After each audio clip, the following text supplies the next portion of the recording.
ఒక మనిషిని తను ప్రాణం పెట్టి నిలబెట్టిన కంపెనీ నుంచే అవమానించి బయటకు పంపించేస్తే ఆ అవమానమే అతన్ని ఏకంగా 12,000 కోట్ల రూపాయల సామ్రాజ్యాన్ని కట్టేలా చేసింది.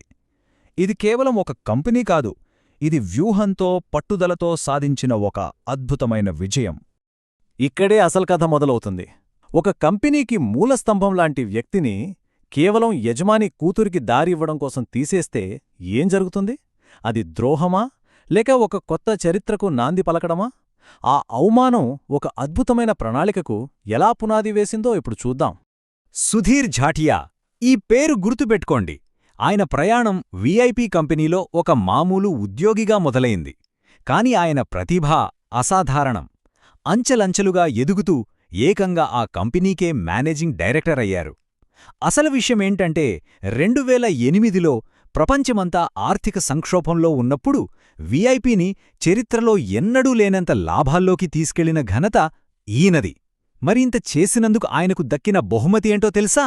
ప్రమోషన్ కాదు, ఉద్యోగం నుంచి తొలగింపు. ఎందుకు తీసేశారు? అతని పనితీరు బాగోలేదా? అస్సలు కాదు. కారణం వారసత్వం.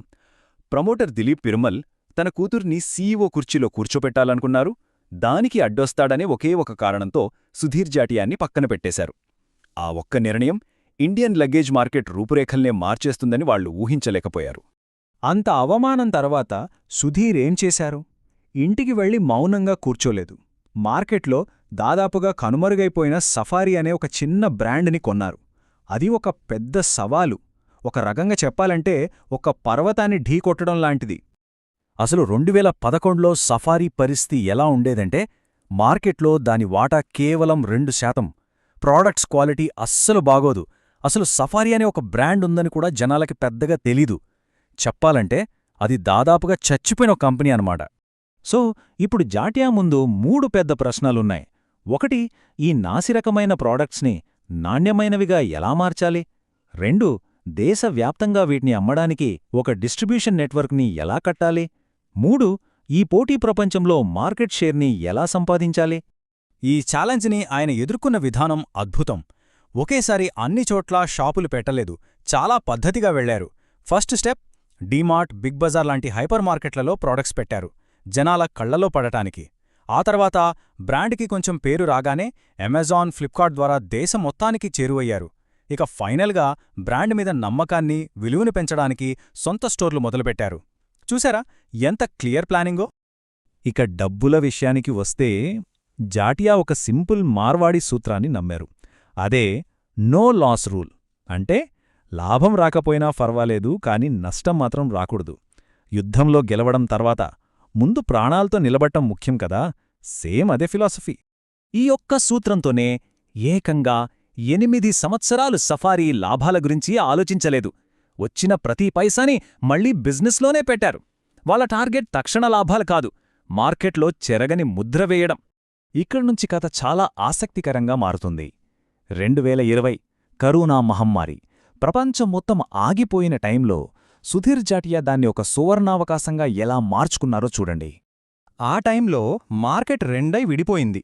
ఒకవైపు వీఐపీ, శాంసనైట్ లాంటి పెద్ద పెద్ద కంపెనీలు 100ల కొద్దీ స్టోర్లు మూసేశాయి, 1000 మందిని ఉద్యోగాల్లోంచి తీసేశాయి, భయంతో వెనక్కి తగ్గాయి.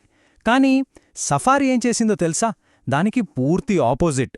కొత్త స్టోర్లు ఓపెన్ చేసింది, ఆ పెద్ద కంపెనీలు తీసేసిన టాలెంటెడ్ జనాల్ని పనిలోకి తీసుకుంది, సప్లయర్లకు అండగా నిలబడింది. అందరూ వెనక్కి వెళ్తుంటే సఫారీ మాత్రం ముందుకు దూసుకెళ్ళింది. మరి ఇంత ధైర్యం చేయడానికి డబ్బు ఎక్కడిది? సుధీర్ జాటియా తన సొంత ఇంటిని తాకట్టు పెట్టి డబ్బు తెచ్చారు. అంటే తన వ్యూహం మీద తనకి ఎంత నమ్మకముందో ఆలోచించండి. ఇది గుడ్డిగా చేసిన సాహసం కాదు, ఇది అనుభవంతో నేర్చుకున్న పాఠం. దీన్నే ప్యాటర్న్ రికగ్నిషన్ అంటారు. 2008 ఆర్థిక సంక్షోభం తర్వాత మార్కెట్ ఎంత వేగంగా పుంజుకుందో జాటియాకు బాగా తెలుసు. చరిత్ర మళ్లీ రిపీటవుతుందని ఆయన గట్టిగా నమ్మారు. ప్రతి సంక్షోభం తర్వాత ఒక పెద్ద అవకాశం వస్తుందని ఆయనకు తెలుసు. మరి సఫారీ తీసుకున్న ఈ రిస్క్ ఎలాంటి ఫలితాలనిచ్చింది? దీన్నే బిజినెస్ పరిభాషలో హాకీ స్టిక్ ఎఫెక్ట్ అంటారు. అంటే నెమ్మదిగా మొదలై అకస్మాత్తుగా ఆకాశానికి దూసుకెళ్లడం. ఒక్కసారి గుర్తు తెచ్చుకుందాం.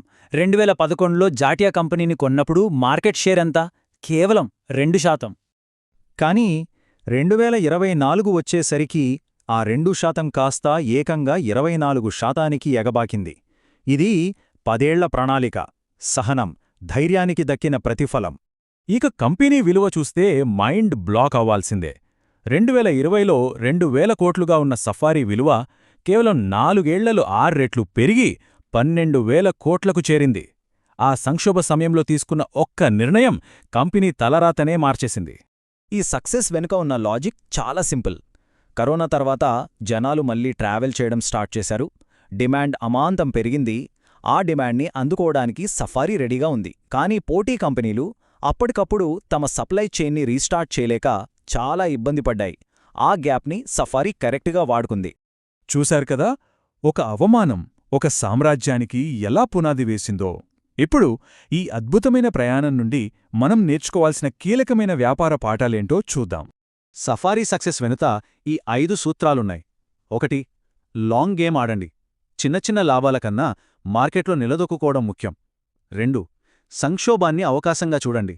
అందరూ భయపడేటప్పుడే అసలైన అవకాశం దొరుకుతుంది. 3. గతాన్ని మర్చిపోవద్దు. పాత అనుభవాలే భవిష్యత్తుకు దారి చూపిస్తాయి. 4. బేసిక్స్ ఎప్పుడూ బలంగా ఉండాలి. ప్రోడక్ట్ క్వాలిటీ, డిస్ట్రిబ్యూషన్ ఇవే పునాది. 5. కస్టమరే కింగ్.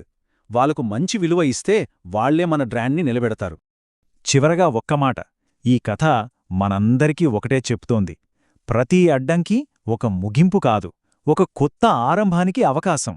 సుధీర్ జాటియాకు జరిగిన అవమానమే ఆయన జీవితంలో అతి పెద్ద విజయానికి కారణమైంది.